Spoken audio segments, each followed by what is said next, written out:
So Todd, that was really insightful, what you just said. I won't be able to replicate it. It looked, But all yeah, we- it looked thoughtful. It's first time using Zoom, so forgive us, right? Technology. Welcome. My name is Todd O'Hare. I'm the president and CEO of the Montana Chamber of Commerce. Charles Robinson, Chief IT Officer. And want to thank everybody for joining. And just as a bit of housekeeping, we record the first section of this when Charles and I give a little update over last week and what we're focused on this week. And then we stop the recording. So if anybody has any questions that they want to ask, they can feel free to ask those sort of questions and not worry about it being reshared. And we try to use that with a certain amount of Chatham House rules, if you will, right? So please feel free to ask questions when we get done with our little report. We had a busy week last week. I'll give a quick recap. I think it's important to note that the Montana Chamber of Commerce was actively involved in all 4 pillars of our strategic plan. As a quick reminder, our strategic plan calls for appropriate investment in infrastructure, improving the Montana business climate, which includes things like taxes, regulations, tort reform. Entrepreneurship is one of our 3rd pillars, and then the final pillar is workforce development. And so as legislation comes through this session and as hearings come up, we look at those sort of bills, and we look at it first through that lens of like, does it fit within the wheelhouse of any 4 of those pillars of the strategic plan? And so I'm just going to touch, and there's a whole bunch of them, but I'm just going to touch on a couple of highlights.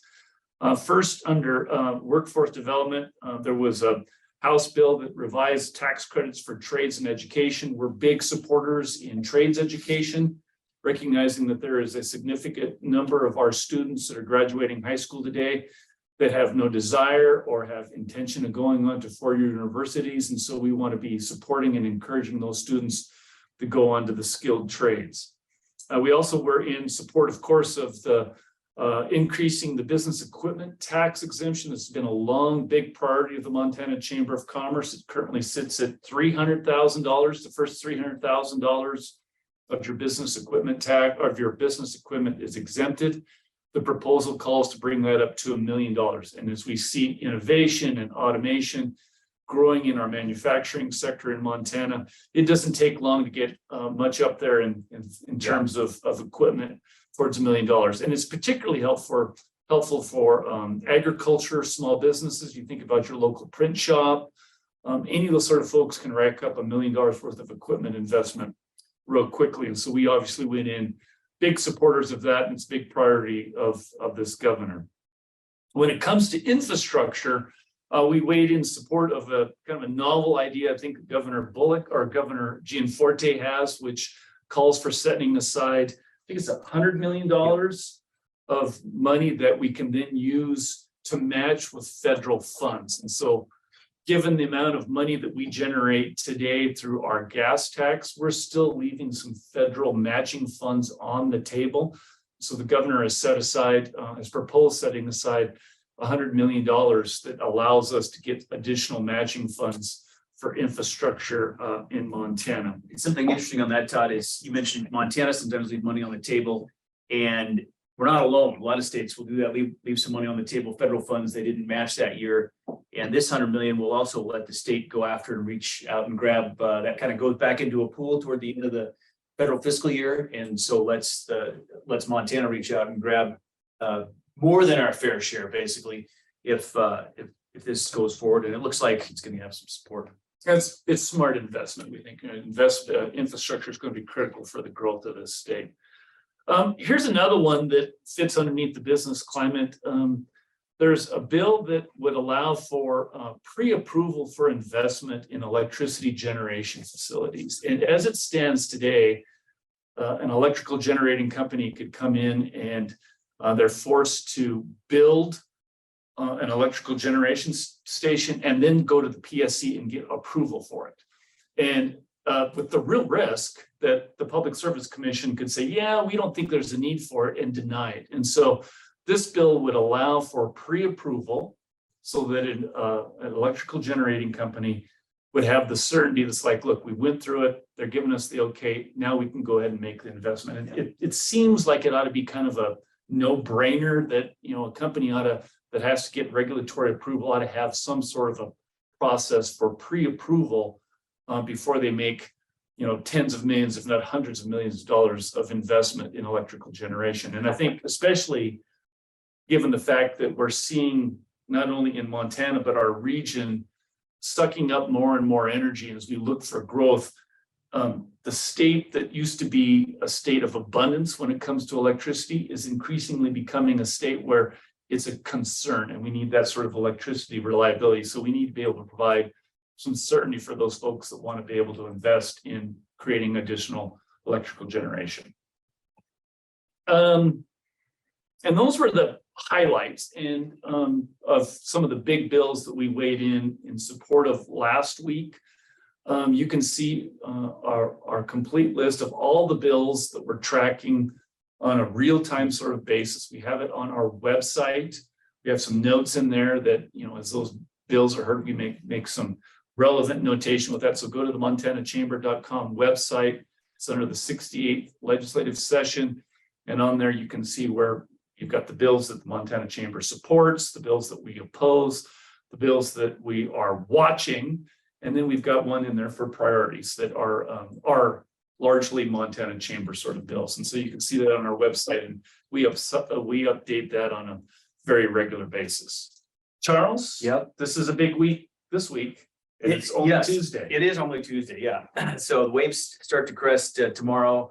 We have our amendments on Senate Bill 93 that will be in the Senate State Administration Committee tomorrow. And those amendments help to modernize our ballot initiative process and ensure that the costs of ballot initiatives are that go into a state agency review. Those costs are covered by the folks bringing proposals. And also, we hope brings a little bit of seriousness to a process that really should be serious. We're talking about amending the Constitution or putting new requirements into law. And there are people who seem to make a hobby of throwing things at the wall, like suggestions to split the state in half and create a state of East Montana and West Montana. That's one proposal last go around from a guy who put in 12 proposals. And each of these, on average, each proposal can cost the state around $4,000 to $5,000. So one thing we're doing is proposing a filing fee to help the state recoup some of those costs. And then also to ensure that there's been efforts by some petition circulators to use electronic signatures, which are sort of vaguely prohibited in statute. We want to make that clear that those illegal signatures are not allowed. And then there's some really big campaign finance loopholes in the ballot initiative process. Candidates are held to a really high standard. They have to, when they file for office, they got to start reporting contributions and expenditures. And if they lie about their campaign finances or they don't turn in their reports, they get kicked off the ballot. We just think those same rules should apply to ballot initiatives that, the public is entitled to know how that money is being spent, where it's coming from. So that will be up in Senate State Administration Wednesday afternoon. And then Thursday morning, we're gonna be rolling out our tort reform package.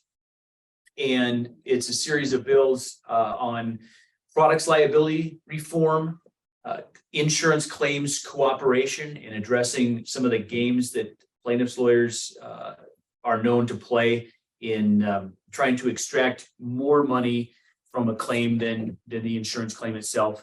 And then also a similar bill on time-limited demand letters. So we're taking some big steps forward on tort reform if these bills proceed, and we've got a large coalition of folks expecting to come in and support those.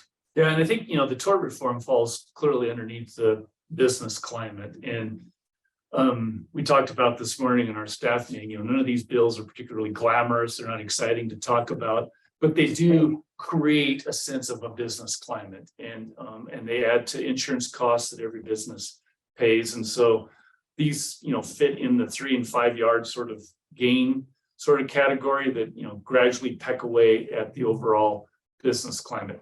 On the ballot initiative reform, this effort is really largely designed to like, look, if you're serious about it, then you need to be reporting, give some transparency to this sort of effort.